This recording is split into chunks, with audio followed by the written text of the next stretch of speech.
పేరు లాజరస్ అని ప్రకటించారు. నా అసలు పేరు పుదుక్కోడు నటరాజన్ సుబ్రహ్మణ్య శర్మ. నేను తెలుగులో మాట్లాడుతున్నాను కానీ నేను తెలుగువాడిని కాదు. నాది కేరళ రాష్ట్రం పాలఘాటు జిల్లాలో పుదుక్కోడు అన్నటువంటి ఒక గ్రామానికి చెందిన అయ్యర్ బ్రాహ్మణ కుటుంబంలో నేను జన్మించాను. మా నాన్నగారు కాకినాడలో పెద్ద అయ్యప్ప గురుస్వామి, మా అమ్మ పేరు రాజ్యలక్ష్మి. మంచి భక్తి కలిగిన కుటుంబంలో నేను పుట్టాను. మేము 5 సంతానం. నా అన్నయ్య, నా అక్క, నా రెండో అన్నయ్య, నేను కవల పిల్లలు. ఆయన పేరు రాముడు, నా పేరు లక్ష్మణ్. నాకు ఒక తమ్ముడు ఉన్నాడు. చిన్ననాటి నుంచి భక్తి భావాలలో మమ్మల్ని పెంచారు. ఈ ఉచితంగా భక్తి యోగంలో ఆగిపోకుండా ఉంటే జ్ఞాన యోగంలోకి మనం వెళతాం. ఆ జ్ఞానము భగవంతుని యొక్క ఆలోచనలు మనకు బయలుపరుస్తుంది. ఒకరోజు అందరూ ఈ యొక్క దేహాన్ని విడిచిపెట్టి వెళ్ళాలి. అయితే ఆత్మకు పవిత్రత ఎలా చేకూరుతుంది? ఈ శరీరానికి పవిత్రత కావాలంటే స్నానాదులు చేస్తాం. వస్త్రాలను ఉతుక్కుంటే పవిత్రపరచబడతాయి. రంగులు వేసుకుంటే బిల్డింగులు పవిత్రపరచబడచ్చు. అంతరింద్రియాలు పాడైపోయినా సరే వాటికి కూడా ఈరోజు ట్రీట్మెంట్స్ వచ్చేసే పవిత్ర చేసుకోవచ్చు. కానీ వాట్ అబౌట్ యువర్ స్పిరిట్? నీలో ఉన్నటువంటి ఆత్మకు పవిత్రత ఎలాగ ఆపాదించబడుతుంది? సాధారణంగా అందరంటారు ఈ క్రైస్తవులు ఎప్పుడు కూడా పాపం గురించి మాట్లాడతారు, క్రైస్తవులు ఎప్పుడు పాపాత్ములు అని అంటూ ఉంటారని. క్రైస్తవ్యమే కాదు, మనకున్న సమస్తము పాపం పోగొట్టుకోవడానికే చేస్తున్నాం ప్రయత్నం. నేను ఎన్నో అయ్యప్ప స్వామి భజనలు చేశాను ఇలాంటి వేదికల మీద. ఈ కొవ్వూరు, రాజమండ్రి ప్రాంతాలకి మండపాలు కట్టడానికి నన్ను ప్రత్యేకంగా తీసుకొచ్చేవారు. చివరిలో ఒక ప్రత్యేకమైన మాట అంటారు. భజనంతా అయిపోయిన తర్వాత, పూజంతా అయిపోయిన తర్వాత, అరుంజుం అరియామలం తిరుంజుం తిరియామలం నాంగళ్ செய்ய எல்லா பாவங்களை பொறுத்து காத்தி రక్షిక్యం సత్యమాన పున్న 18 వసిక్యం అని మలయాళంలో చెప్తారు. అందులో ఒకే ఒక్క ఉద్దేశం ఉందండి. అరుంజుం అరియామలం అర్థం కాక అనాలోచితంగా, తెరుంజుం తెలియామలం తెలిసి తెలియక, నాంగళ్ చెయ్య ఎల్లా పావంగళై మేము చేస్తున్న ప్రతి పాపము నుంచి పొరుత్తు కాచి రక్షిక్యం కాచి కాపాడి రక్షించు దేవా అని అర్థం. రక్షకుని కొరకు చూస్తుంది మానవ ఆత్మ. ఈరోజు నేను అంటున్నాను, ఏ బ్రహ్మ దగ్గరికి వెళ్ళినా, ఏ పూజారి దగ్గరికి వెళ్ళినా, ఏ పంతులు గారి దగ్గరికి వెళ్ళినా చేతిలో తీర్థం పోస్తూ 3 మాటలు అంటారు. అకాల మృత్యుహరణం అంటే సడన్గా చావు రాకుండా, సర్వరోగ నివారణం ప్రతి రోగము నివారింపబడాలని, సమస్త పాపక్షయకరం. క్రైస్తవులే కాదండి, ఎవరైనా సరే పాప భీతి ఉన్నవారే. పాపం నుంచి బయటికి రావాలన్న చేస్తున్న ప్రయత్నాలు మీ ముందుంచుతున్నాను. సమస్త పాప క్షయకరం అని ఏ భగవంతుడైతే ఆ భగవంతుడి పాదాల మీద నుంచి కార్చబడిన నీరు, పాదోదకం అంటే పాద ఉదకం, ఉదకము అనగా సంస్కృతంలో నీరు. ఆ నీరు మనలను పావనులు చేస్తుందని తీర్థం పోస్తారు. నేను చెప్పినంత తీరిక బ్రహ్మగారికి ఉండదు కానీ చాలా వేగంగా చెప్పేస్తారు. అకాల మృత్యుహరణం సర్వరోగ నివారణ సమస్తభాభిషేకం అని పెట్టుకున్న వెంటనే మనం అనుకుంటాం పావనులం అయిపోయామని. కానీ ఒక తీర్థం వలన పావనులం అవుతామని మనకున్నటువంటి వేదాలు కూడా చెప్పట్లా. యేసుక్రీస్తుని ఈ పరిశుద్ధ గ్రంథం పరిచయం చేయడానికి ముందే వేదాలు చాలా స్థలాల్లో చెప్పింది. యేసుక్రీస్తు కంటే 4000 సంవత్సరాలకి పూర్వం ఈ భారత పుణ్యభూమి మీద 4 వేదాలు రాయబడ్డాయి. దేవునికి మహిమ కలుగునుగాక. యేసుక్రీస్తు కంటే 1000 సంవత్సరాలకి పూర్వం రామాయణ, మహాభారత, భాగవత గాథలు ఈ భారత భూమి మీద ఉన్నాయి. వాటికి చారిత్రాత్మకమైన పరిశుద్ధ గ్రంథానుసారమైన రుజువులు ఉన్నాయి. అలాంటి వేదాలలో ఒక వేదం అంటుంది, పాపం ఒక తీర్థం వలన పోదని, సర్వపాప పరిహారార్థో ప్రతి పాపము పరిహరింపబడాలంటే రక్త ప్రోక్షణం అవశ్యం, రక్తము చిందింపబడడం అవసరం. తద్రక్తం పరమాత్మేనా, ఆ రక్తము పరమాత్ముని రక్తమై ఉండాలి. ఎందుకు పరమాత్ముని రక్తమైంది? నరుని నాసికా రంధ్రములో ఆయన జీవవాయువును ఊదగా నరుడు జీవాత్మ ఆయను. ఈ జీవాత్మ ఎవరిది? పరమాత్మది. ఒకరోజు తిరిగి పరమాత్మనికి అప్పగించవలసిన బాధ్యత ఆత్మను కలిగి ఉన్న ప్రతి శరీరికి ఉంది. కనుక తద్రక్తం పరమాత్మేనా పుణ్యదాన బలియాగం, ఆ బలియాగానికి సంబంధించిన పుణ్యప్రాప్తి ఆ మానవుడికి కలుగుతుంది. ఇవి తృణీకరించట్లేదు కానీ అవేం చెప్తున్నాయో ఆ సత్యాన్ని మీతో మాట్లాడుతున్నాను. రక్షకుడైన యేసుక్రీస్తు పుట్టుక వెనుకున్నటువంటి అద్భుతమైన రహస్యం అదే. ఆయన ఈరోజు లోకానికి గొప్ప వెలుగుగా ఆయన రావడం జరిగింది. నేను అరగుండు చేయించుకొని జంధ్యం వేసుకోవడం మాత్రమే కాదు ప్రియులారా, నేను ఖచ్చితంగా ఓం భూర్భవత్సువః తత్సత్వితుర్వరేణ్యం భర్గో దేవస్య ధీమహి ధియో యో న ప్రచోదయాత్. ఇది గాయత్రి మంత్రం 101 సార్లు చెబితే తప్ప మంచినీళ్ళు తాగి అలవాటు లేని భక్తిలో పెంచబడ్డాను. విచిత్రం ఏంటంటే అది చదువుతున్నంత కాలం దాని అర్థం నాకు స్ఫురణకి రాలేదు, తెలియలేదు కూడా. ఈ పరమ పవిత్ర గ్రంథం నా జీవితంలోకి వచ్చిన తర్వాత దాని అర్థం తెలిసింది. ఈ భారతదేశంలో ఉన్న 3 దేవతల్లో ఒక్క పేరు ఉండదు. అందులో 2 విశిష్టమైన మాటలు అందులో ఉన్నాయి.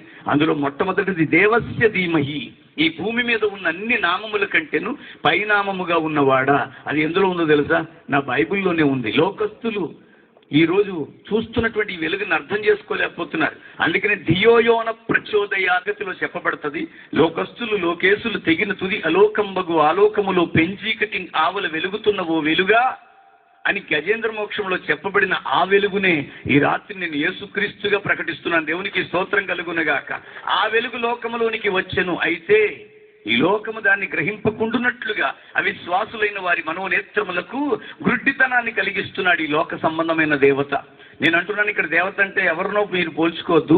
అపవాది లేక సాతాను భయంకరమైన కార్యాలు. ఇందాక ఒక ఆయన ఎవరో మాట్లాడుతూ చెబుతున్నారు, ఏమని, ఒక ప్రాంతమంతా అట్టుడికిపోతోంది, తగలబడిపోతుంది అన్నారు. ఎందుకంటే కరుడు గట్టిన మనస్తత్వాలుగా మార్చేస్తున్నాడు ఈ సాతాను. ఈరోజు అర్థం కాకుండా చేయడానికి మనోనేత్రాలు మూసుకుపోతున్నాయి. మనోనేత్రాలు మూసుకున్నంతసేపు మహానుభావుడైన యేసు అర్థం కాడండి. అందుకని యేసు ప్రభువుకి రకరకాల పేర్లు పెట్టుకుంటారు. నేను అంటున్నాను మీకు అర్థం అవడం కొరకు, 5 literally they were blind, they could not able to see anything. ఆ 5 కులం తక్కువ వాడికి దేవుడని, అమెరికా దేవుడని, ఆస్ట్రేలియా దేవుడని ఎన్నో పేర్లు పెడుతున్నారు. కానీ ఎవడు ఎన్ని పేర్లు పెట్టినా యేసు యేసే. దేవునికి స్తోత్రం కలుగునగాక. ఇది ఎప్పుడు అర్థమవుతుంది? వాళ్ళు లిటరల్గా they are not able to see. వాళ్ళకి కళ్ళు లేవు గనక వాళ్ళు గమనించలేకపోయారు. వాళ్ళ కళ్ళు లేవు గనక వారు కనిపెట్టలేకపోయారు. వాళ్ళు కళ్ళు లేవు గనక వారు ఏదైతే ఊహించుకుంటున్నారో అదే చెప్పారు. ఈరోజు క్రీస్తుని గురించి కూడా చాలామంది మనోనేత్రాలు మూసుకుపోవడం వల్ల ఇది మనకు సంబంధించినది కాదు అనుకుంటున్నారు. కానీ ఈశపుత్రం చమాం విద్ది కుమారి గర్భ సంభవ, ఇది ఋగ్వేదం మాట్లాడుతుందండి. సామవేద తాండి ఆ బ్రాహ్మణం చెప్తుంది. ఏకాదశ ఉపనిషత్తుల్లో ప్రభువుని గురించి వ్రాయబడి ఉంది. ఓం శ్రీ బ్రహ్మపుత్రాయ నమః.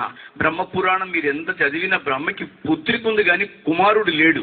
మరి ఎవరి కుమారుడు? ఓం శ్రీ బ్రహ్మపుత్రాయ నమః అనే మాటకు అర్థం ఏంటి? ఓం శ్రీ పంచగాయాయ నమః, ఓం శ్రీ కన్యసుతాయ నమః, ఓం శ్రీ విధిష్ఠరాయ నమః, ఓం శ్రీ అజముగాయ నమః. అజము అంటే గొర్రె అని అర్థం అండి. మనకున్నటువంటి సహస్రనామావళిలో ఇవన్నీ ఉన్నాయి.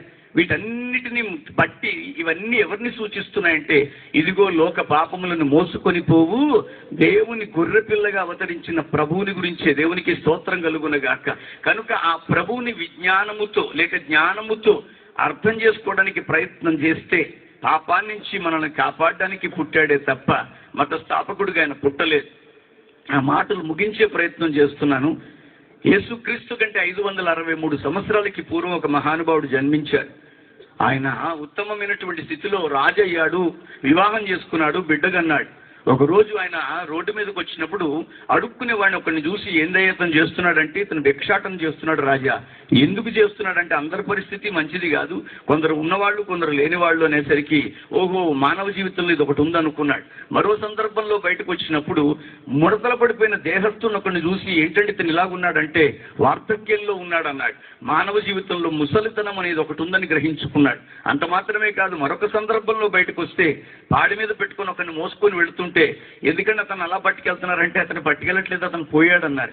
పోవడం ఏమిటంటే మరణం అనేది ఒకటి ఉందన్నప్పుడు విశిష్టంగా మానవ బ్రతుకుల్లో భగవంతుడికి ఏదో ఉద్దేశాలు ఉన్నాయి. ఇవన్నీ నేను తెలుసుకోవాలని భక్తి యోగములో ఉన్నటువంటి ఆ మహానుభావుడు జ్ఞానయోగానికి ప్రయత్నించి బోధి వృక్షం కింద కూర్చొని జ్ఞాన సముపార్జన చేసి గౌతమ బుద్ధుడుగా విరాజిల్లాడు. దేవునికి స్తోత్రం కలుగునుగాక. ఆ గౌతమ బుద్ధుడు ఒక ప్రత్యేకమైన పుస్తకం రాసి ఏమన్నారంటే, నా వెనక వచ్చు వాడు యోగ్యుడైన వాడు, ఎవరైతే ఆయన యందు విశ్వాసం ఉంచుతారో వారిని మోక్షానికి తీసుకెళ్తారని ఆయన రాసినటువంటి ఒక ప్రత్యేక పుస్తకంలో చెప్పబడింది. అంత మాత్రమే కాదు, ఆయన బౌద్ధ మతాన్ని స్థాపించి అనేక మంది హైందవులను బౌద్ధులుగా మార్చారు. ఆయన వెనకాల వచ్చిన మహాముని జైను గారు జైను మతాన్ని స్థాపించి అనేక మంది హైందవులను జైనులుగా మార్చారు. ఆయన వెనకాల వచ్చిన గురునానక్ గారు సిక్కు మతాన్ని స్థాపించి అనేక మంది హైందవ భక్తులను సిక్కులుగా మార్చారు. నా యేసు ప్రభు ఏ మతం స్థాపించలేదు, ఏ హైందవుడిని క్రైస్తవుడిగా జైలా. ఆయన మార్చడానికి రాల, మనం మారాలి క్రైస్తవులుగా. దేవునికి స్తోత్రం కలుగునుగాక. ఈయనెవడి ఆయన అలాంటి కార్యమే చేయలేదు, ఆ కార్యం చేయడానికి ఆయన రాలేదు. ఈరోజు యేసుక్రీస్తుని అలాంటి ఒక పాజిటివ్ ఐజ్తో, లేకపోతే నీకున్న జ్ఞాననేత్రంతో కనిపెడితే ప్రభు దొరుకుతాడు. కృపనివ్వడానికి వచ్చాడే తప్ప మతం మార్చడానికి రాలేదు. ఈ క్రిస్మస్ సందర్భంలో నేను మరొక మాట చెప్తున్నాను. నేను అన్నవరం దేవస్థానంలో అర్చకత్వంలో నిలబడిన అనుభవం నాకుంది. ఇంద్రగంటి గోపాలకృష్ణ గారిని ప్రధాన అర్చకులుగా పనిచేసి రిటైర్మెంట్ తీసుకున్నారు. వారి కుమారులు ఎప్పటికీ ఇంద్రగంటి బెనర్జీ గారిని ఒక ఆయన అర్చకత్వంలోనే ఉన్నారు. నేను అక్కడికి వెళ్ళినప్పుడు అందరి చేత పుష్పాలు పట్టించి ఒక మాట చెబుతాం, యాని కానిచ పాపాని, by any means we are under sin, యాని కానిచ పాపాని జన్మాంతరకృతాని చ తాని తాని ప్రదక్షంతి పదే పదే, పాపోహం పాపకర్మాణం పాపాత్మ పాప సంభవ. మన పుట్టుకే సంభవం, పాపంతోనే పుట్టింది. మన ఆత్మే పాపం, పాపాత్మ పాపకర్మ, ఇవన్నీ పాపాన్ని గురించే చెబుతున్నాయి. అప్పుడు అంటారు, పాపోహం పాప కర్మాణం పాపాత్మ పాప సంభవ, త్రాహిమాం కృపయా దేవా శరణాగత వత్సల. కృపను అనుగ్రహించువాడా నిన్ను మేము శరణు వేడుతున్నాము అని అర్థం. ఎవరు చెప్పినా దీనికి ఇదే భావం చెప్పాలి. త్రాహిమాం కృపయా దేవా శరణాగత వత్సల, అన్యదా శరణం నాస్తిత్వమేవ శరణం మమ. ఇది మన్ని నేను వెర్రోళ్ళ మాట్లాడలేదండి, సత్యాన్ని మేము ముందు ఉంచుతున్నాను. జ్ఞానవంతుల మధ్యలో మాట్లాడుతున్నటువంటి జ్ఞానంతోనే మాట్లాడుతున్నాను. ఇక్కడ ఉన్న వాళ్ళు ఏమో మామూలు వాళ్ళు కాదు, అద్భుతమైనటువంటి జ్ఞానవంతులు. వీరి ముందు నిలబడి మాట్లాడడానికి భగవంతుడు నాకు ఇచ్చినటువంటి సందర్భాన్ని బట్టి మనస్సులో ఆయనకి కృతజ్ఞతాస్తుతులు చెల్లిస్తూ మరొకసారి చెప్తున్నాను, ఆ కృప దగ్గరికి రండి. త్రాహిమాం కృపయా దేవ, కృపను అనుగ్రహించువాడా శరణాగత వత్సల.